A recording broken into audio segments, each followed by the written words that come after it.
I used to think life ends the moment your heart breaks. For me, it almost did. A year ago, I lost everything.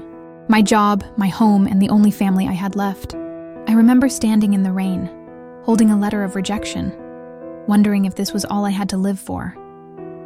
Then he appeared. Ryan. He offered me an umbrella and a smile that felt like sunlight after a storm. He said, "You look like someone who just needs one good thing to happen." That night, I didn't go home. I sat with him at a small coffee shop till dawn. For the first time in months, I laughed. He told me stories about starting over, about how every broken piece can still fit somewhere new. And for a moment, I believed him. That's how it began. The man who saved me would be the same man who destroyed me. If only I had known that night wasn't fate. It was a setup. After that night, Ryan became a part of my everyday. He'd text me good morning before the sun came up, and call me good night before I closed my eyes. He made me feel seen, wanted, safe. We'd sit in the park, planning the life we both said we never had before. He talked about starting his own company. I told him about my dream to open a small art studio. He said, "You'll have it all, Helen. I'll make sure of it." When my rent was due and I was short, he covered it without a word. When I cried about my past, he just held me and whispered, "You're safe now." Everyone told me I was lucky. Even Lucy, my best friend, said, "You finally found someone who truly loves you."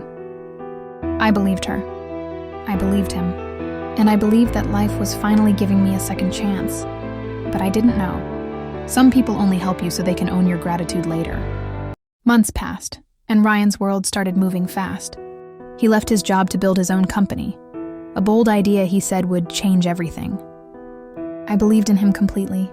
When he said he needed someone he could trust, I didn't hesitate.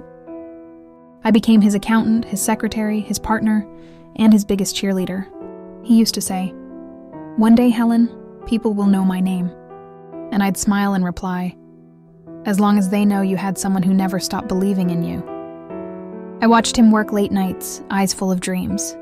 And even when the bills piled up, I told him, "We'll figure it out, together." To keep us afloat, I took double shifts. I sold my mother's gold necklace, the only thing I had left of her. When I told Ryan, he kissed my forehead and said, "You'll never have to sacrifice again, I promise." Lucy started visiting more often. She'd bring us food, laugh at his jokes, talk about business ideas with him. I thought it was nice, seeing my best friend support the man I loved. But sometimes, I'd walk in and find them whispering, the room going silent the second I appeared.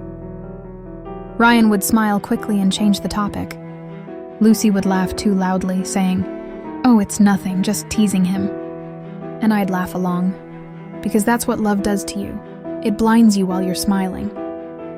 I was giving him everything I had, and I didn't even realize he was slowly taking everything I was. Things started changing, slowly at first. Ryan began coming home later than usual. At first, it was business meetings, then emergencies, then no explanation at all. I'd wait up for him with dinner, only to eat alone when the food went cold.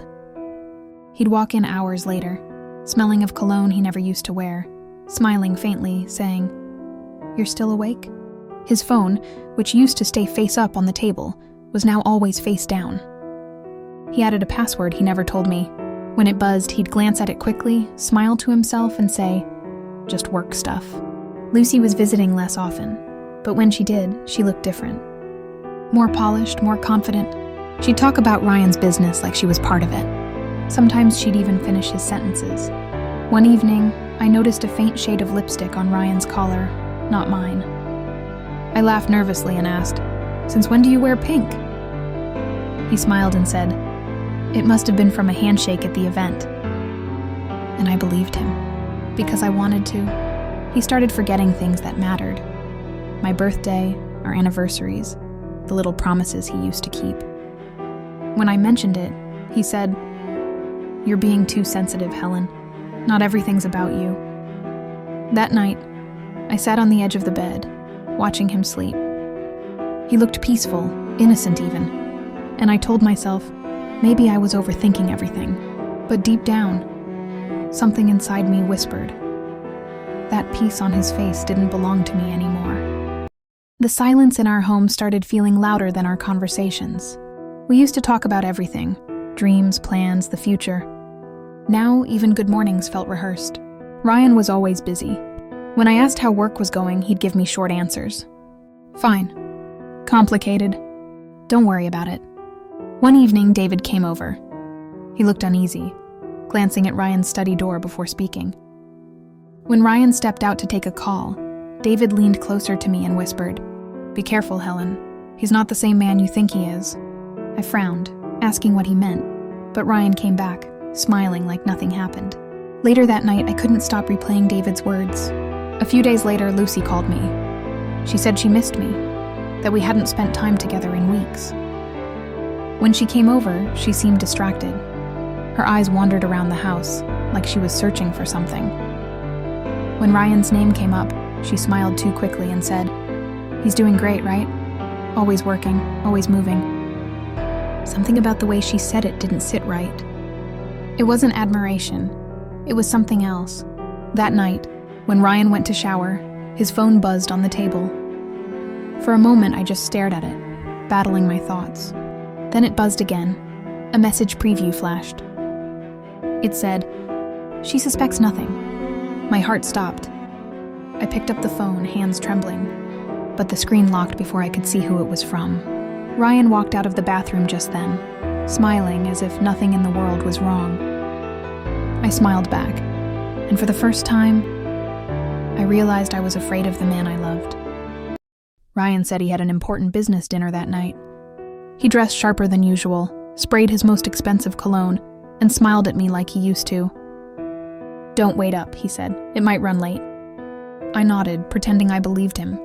But deep down, something told me this wasn't business. An hour later, I called David. He hesitated before answering, his voice low. "I thought Ryan was home," he said. My chest tightened. "He's not," I whispered. "Do you know where he went?" David was silent for a long moment. Then he said, "You should come to the Crestview Hotel, but Helen, prepare yourself." I didn't think. I just grabbed my coat and left. The rain was heavy that night, like the sky knew something I didn't. My hands shook as I stepped into the hotel lobby. At the front desk, I asked for Ryan's name. The receptionist smiled politely and said, "He's already checked in with a guest." I asked what room, but she couldn't say. So I waited, heart pounding, breath shallow. Half an hour later, the elevator doors opened. Ryan walked out, his arm around someone. Her hair, her laugh, it was unmistakable.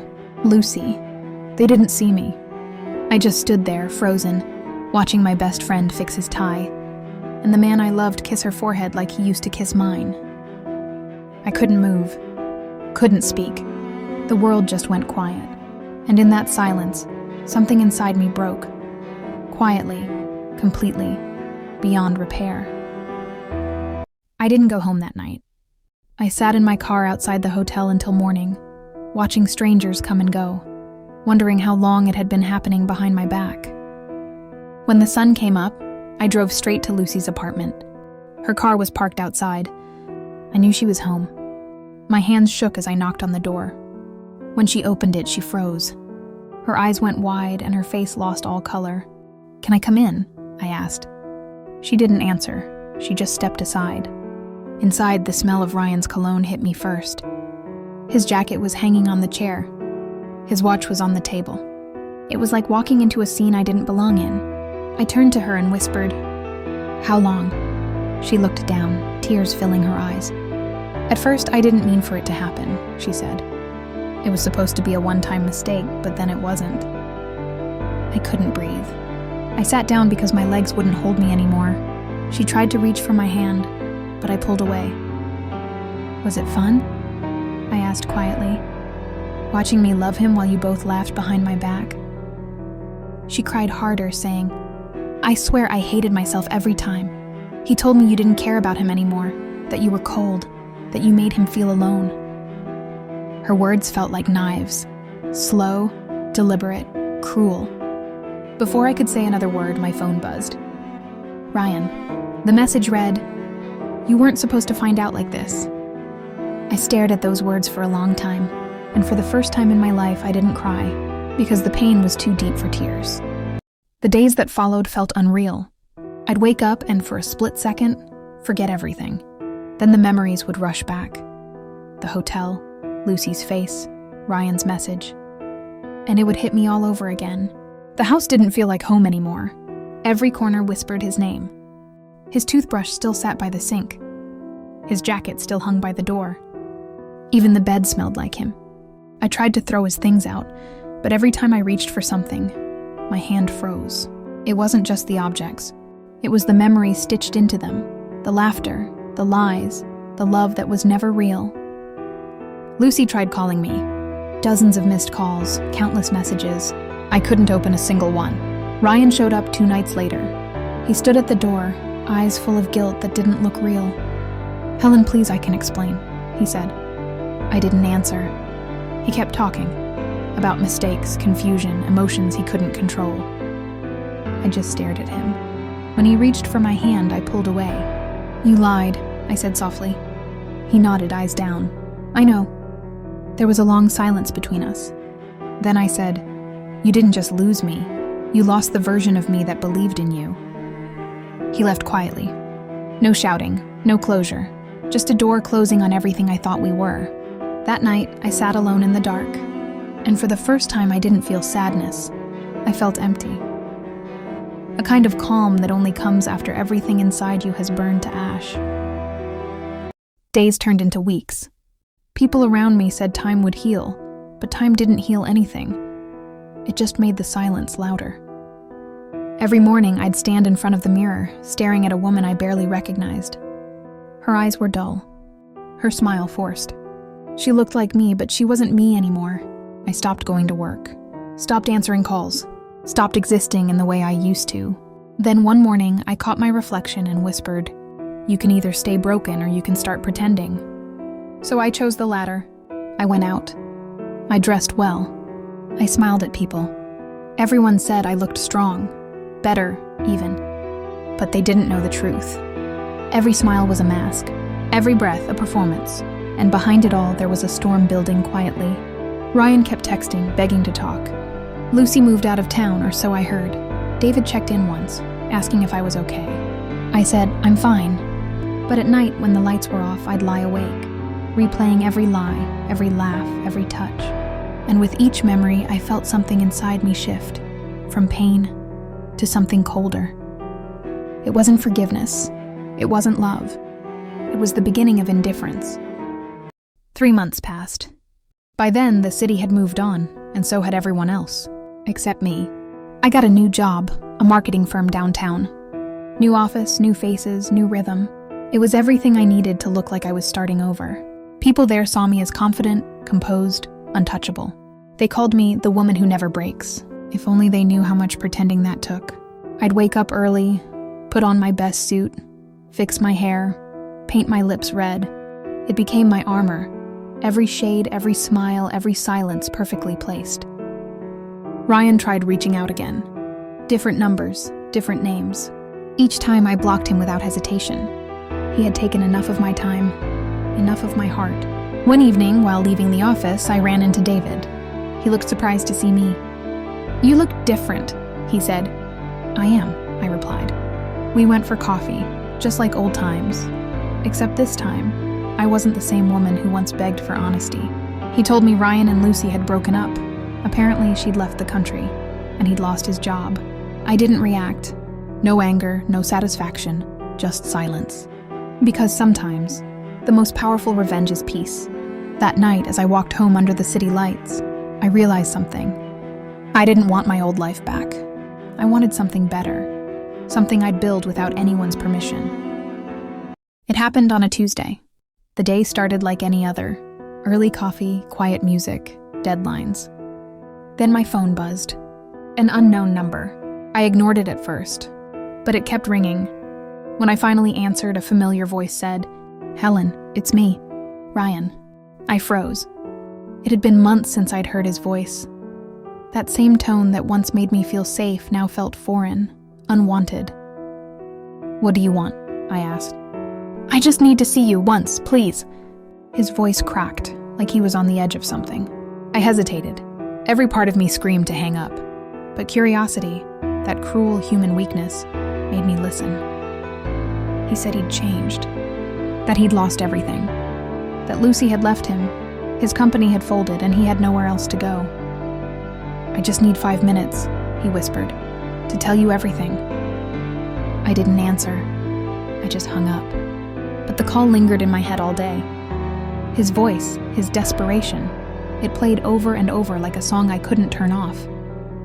That night, as I walked home, I saw a figure standing across the street, under the streetlight, still watching. When a car passed, the light hit his face. Ryan. He didn't move. He just looked at me. Not like a man seeking forgiveness, but like someone who couldn't accept that he'd already been erased. The next morning, I found a note under my door. No name, no address. Just a line written in his handwriting. "You can't ignore me forever." I stood there, holding it, feeling that familiar chill crawl up my spine. He hadn't changed. He'd just lost control, and now he wanted it back. I went to the police, filed a report, but they said it wasn't enough to act on. "Maybe it's just an old lover trying to reconnect," the officer said with a shrug. If only he knew what reconnecting meant to Ryan. Over the next week, small things started happening. My car door left open. Footsteps behind me when I walked home. A shadow outside my window that vanished when I turned the lights on. David noticed something was wrong. He asked me out for lunch, but I couldn't eat. When I finally told him Ryan had come back, his expression changed. "He's not stable, Helen," David said quietly. "You should stay somewhere else for a while." But I refused. I wasn't going to run this time. I'd spent too long being afraid of the man who took everything from me. Now he would see the version of me that survived him. That night, my phone buzzed again. A message. "Look outside." I froze. Slowly, I walked to the window. Across the street, under the same streetlight, Ryan stood there smiling. And in that moment, I realized this wasn't about love or closure or guilt. It was about control, and I was done letting him have any. For 2 nights straight, he watched from across the street, never speaking, never moving, just watching. I stopped sleeping. Every sound made me flinch. Every shadow felt like him. David insisted I stay at his place, but I refused again. "This is my home," I said. "He doesn't get to take that from me." On the 3rd night, I came home late from work. The door was unlocked. I froze. I never left it unlocked. Inside, everything looked normal. Until I saw it. A photo of Ryan and me from years ago, lying on the table. The frame shattered. And written across the glass in red marker were the words, "We were supposed to last." My hands trembled, but something inside me hardened. Fear turned into fury. I grabbed my phone and dialed his number. He answered instantly. "I just wanted to see you," he said softly, like before. "Before?" I snapped. "Before you lied? Before you destroyed everything?" He sighed, almost laughing. "You act like you didn't need me, Helen. But you did. You still do." I hung up, locked the doors, and sat in the dark listening. Then, a sound from the hallway. A soft knock. I held my breath. Another knock, louder, and his voice, muffled, calm, terrifyingly familiar. "Helen, open the door." The knocking stopped. For a moment, there was only silence. Then a faint scrape, metal against metal. The sound of my lock turning. I grabbed the nearest thing, a lamp, and stood perfectly still. The door creaked open. Ryan stepped inside slowly, his eyes locked on me. He looked nothing like the man I once loved. Unshaven, tired. A ghost wearing the face of someone I used to know. "Helen," he whispered. "You don't have to be scared. I just want to talk." "Get out," I said. He took a step forward. "Everything fell apart after you left. I lost everything. You were the only thing that ever made sense." I backed away, my heart racing. "You didn't lose me, Ryan. You destroyed me." He laughed softly, the kind of laugh that hides pain. "I just wanted to make it right," he said. His voice cracked. "You were my whole world." I shook my head. "You were my world once too, until I realized you only loved control." For a moment, his expression changed, from sadness to rage. "You don't get to talk to me like that," he hissed. "Not after everything I gave you." I raised the lamp higher. "Try me." He froze. The silence stretched between us like a wire about to snap. Then footsteps echoed in the hallway, Heavy, fast. David's voice. "Helen, open the door." Ryan turned toward the sound, and for the first time I saw fear in his eyes. David burst through the door, pulling Ryan back before he could move closer. They struggled for a moment. A blur of noise, anger, and fear. Then Ryan stumbled, hitting the floor. He didn't fight after that, just sat there, breathing heavily, staring at me like he didn't recognize who I'd become. The police came minutes later. They took him away quietly. No shouting, no drama. Just the sound of footsteps fading down the hall. When the door finally closed, I stood there in silence. The same house that once felt haunted suddenly felt still again. Peaceful even. David stayed for a while, making sure I was okay. When he left, I walked to the mirror. The same one I'd stood before months ago, asking myself who I was. This time, the woman staring back looked different. Her eyes were steady, her face calm. Not broken, not angry, just done. I opened the windows and let the night air in. For the first time in months, I could breathe. No more pretending, no more masks, no more ghosts. Just me, and the quiet after everything that had to end.